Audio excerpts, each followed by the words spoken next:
Gurbet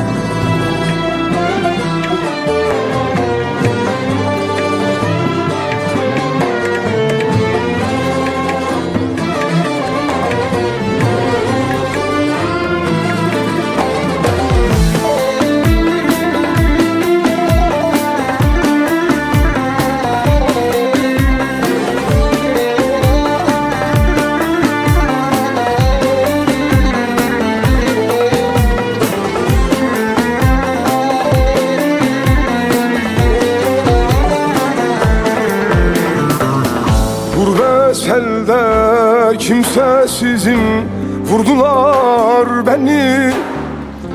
Dost bildiğim kayın kullar yaktılar beni.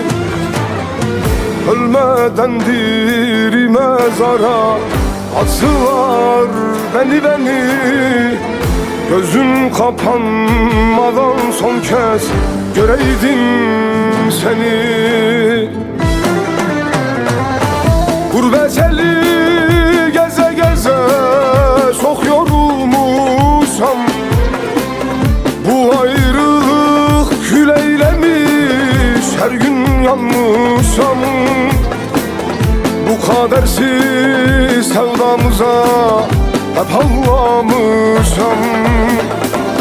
Dizlerime vurup vurup ağız yakmışam.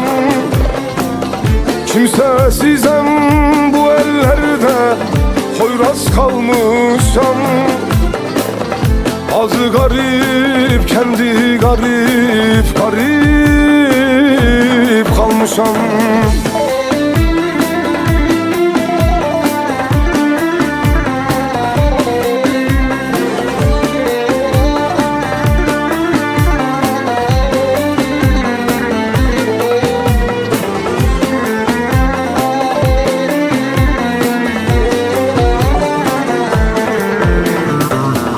Yüreğimde üç yara var, sızlatır beni.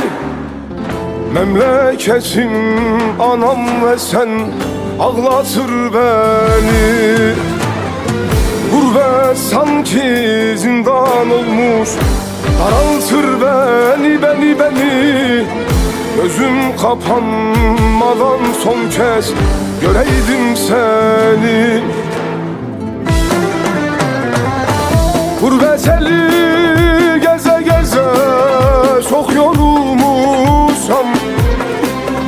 Bu ayrılık kül eylemiş, her gün yanmışam.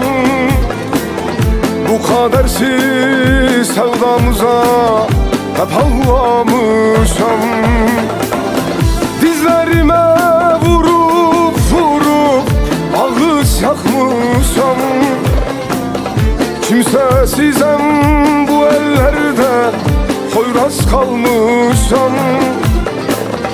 Azı garip, kendi garip, garip kalmışam.